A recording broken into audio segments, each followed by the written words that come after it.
சும்மா போறவனை கூப்பிட்டு சாப்பிட்டு சிபிஐ அலுவலகத்துல வந்து விஜய் அவர்கள் ஆஜராயிருக்காரு. இதனால வந்து அவரை பத்தி ஒன்று செய்தி என்டிஏ கூட்டணியில் அவர் அவருக்கு துணை முதல்வர் அல்லது எதிர்கட்சி தலைவர் போஸ்டிங் நீங்க கூட அதுக்கு ஒரு பதிவு ஒன்று போட்டுருக்கீங்க. அது எல்லாமே செய்தி தான். தாவேக்கா வந்து என்டிஏ கூட்டணியோட இணைய போகுதுன்னு நான் போட்டிருந்த செய்தி ஒரு சூழல்ல இணைஞ்சிடக்கூடாது, ஒன்றிய அரசுடைய அழுத்தத்திற்கு அல்லது சிபிஐடைய மிரட்டலுக்கு பயப்படக்கூடாதுன்னு தான் நான் சொல்லியிருந்தேன். நான் அதற்கு காரணம் இங்கே அது நடக்குதா இல்லையான்றது இல்லை. பாஜகவும் அதனுடைய முந்தைய காலகட்டத்தில் மற்ற மாநிலங்களில் அவங்க நடந்துக்கிட்ட விதத்தை வச்சுட்டு அதை உதாரணமாக வச்சுட்டு நம்ம சொன்னோம். ஒரு வழக்கு சரத்பவாருடைய அண்ணன் மகன் அஜித் பவார் மீது ஒரு வழக்கை போட்டு அவருக்கு ஒரு அழுத்தம், நிதிஷ்குமாருக்கு ஒரு அழுத்தம், இப்படி தொடர்ச்சியாக எல்லா மாநிலங்கள்லையும் அழுத்தம் கொடுத்துக்கிட்டு இருக்கிறதுனால அதே காரணத்தை இங்கேயும் பயன்படுத்தக்கூடாதுன்றதுக்காக ஒரு விழிப்புணர்வான தகவலாக தான் நான் சொன்னேன். அதனால் முழுமையாக அது என்ன நடக்கிறாங்கன்னு பார்ப்போம். கூட்டணி சேர்ந்ததுக்கப்புறம் அது குறித்து நம்ம தகவல் சொல்லுவோம். இப்போ நம்ம பேசலாம். பாலியல் குற்றங்கள் ரொம்ப அதிகமாயிடுச்சு. அது நம்ம குறைக்கணும்னு நினைச்சாலும் அதிகமாயிட்டு இருக்கு. ஆனால் நம்ம எதிர்கட்சியாக இருந்தாலும் சரி, ஆளுங்கட்சியாக இருந்தாலும் சரி, வரப்புற கட்சியாக இருந்தாலும் சரி, சரியான எதிர்ப்பு தெரிவிக்க மாட்டாங்கன்னு அர்த்தம். பாலியல் குற்றங்களுக்கு, பெண்களுக்கு எதிராக நடக்கக்கூடிய குற்றங்களுக்கு தான் வந்து தண்டனை கடுமையாகாமல் நீங்கள் வந்து அதை ஒழிக்கவே முடியாது. மற்ற நாடுகளைப் போல பாலியல் குற்றங்களுக்கான தண்டனை கடுமையாகும்.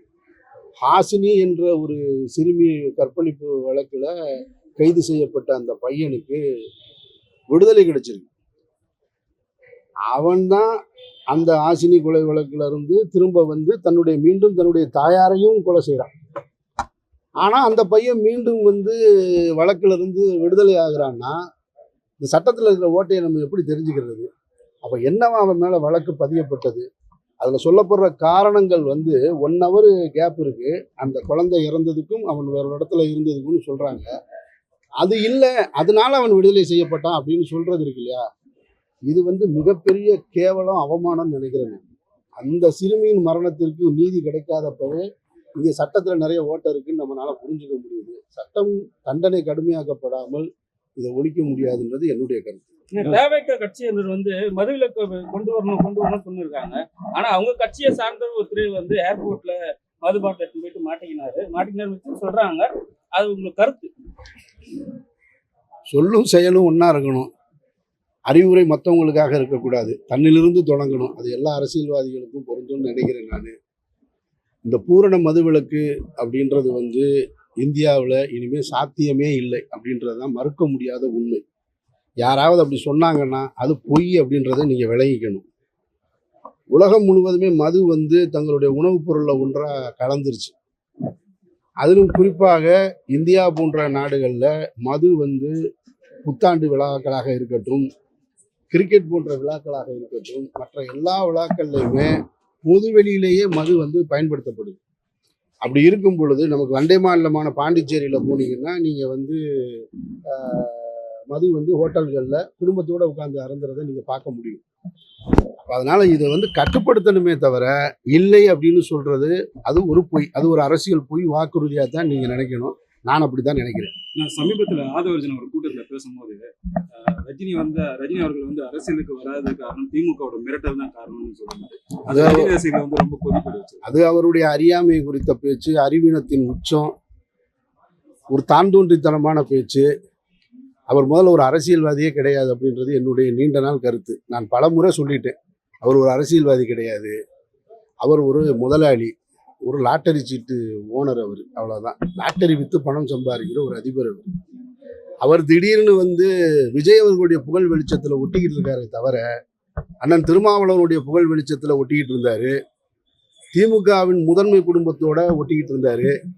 இப்போ மக்கள் செல்வாக்கு இருக்கக்கூடிய விஜய் பக்கத்தில் போய் ஒட்டிக்கிட்டு இருக்காரு தவிர அவருடைய பேச்சு எதுவுமே அரசியல் முதிர்ச்சியான பேச்சு கிடையாது, நாகரிகமான பேச்சு கிடையாது.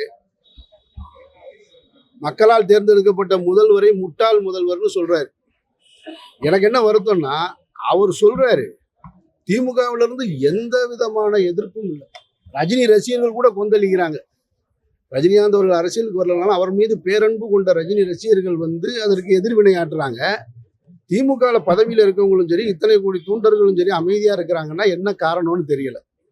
ஏன் அப்படி ஒரு பேசுறாரே, ஒரு எதிர்வினை ஆற்றக்கூடாதா? அது தப்புன்னு கண்டிக்க கூடாதான்னா தெரியல. ஏன் திமுகவினர் இவ்வளவு, அதாவது ரொம்ப நல்லவங்களா நடந்துக்கிறது போல நடிக்கிறாங்களான்னு எனக்கு சந்தேகமா கூட இருக்கு. ஆனா இப்ப வந்து மது பாட்டில் எடுத்துன்னு போயிருக்க ஏர்போர்ட்டுக்கு அவரு ஆளுநர், அதனால வந்து டிவிக்கு பின்னடைவு வருமா?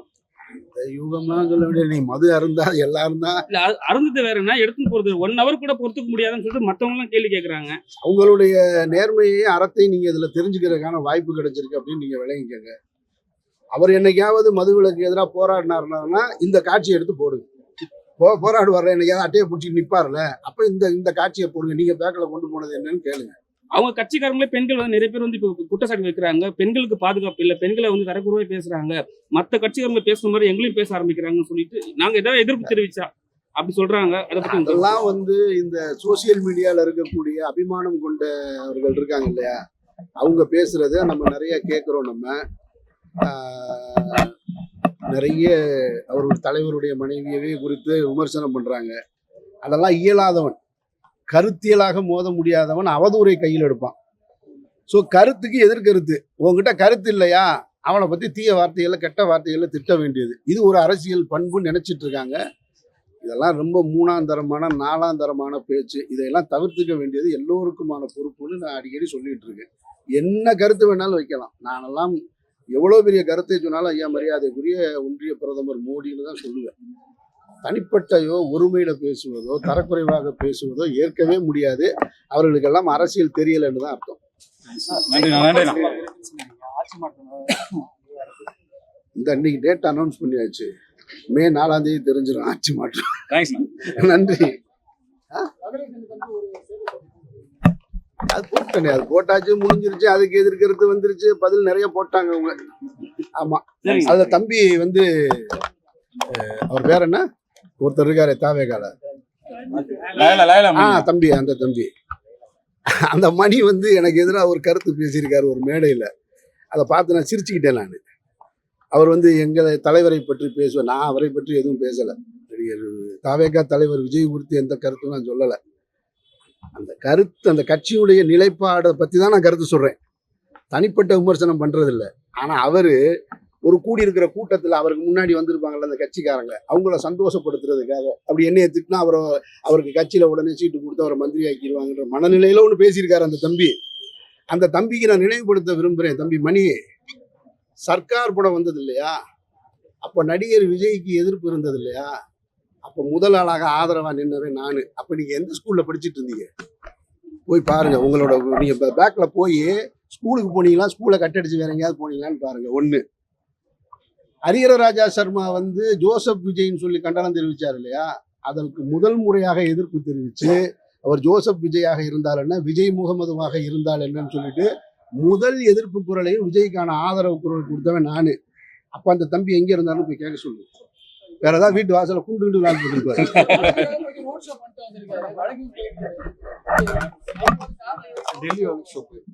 நான் பார்க்கல, காலையிலேருந்து பார்க்கல, நோன்பு முடிச்சுட்டு வந்தேன். பார்த்துட்டு நிச்சயமா சொல்றேன். நன்றி.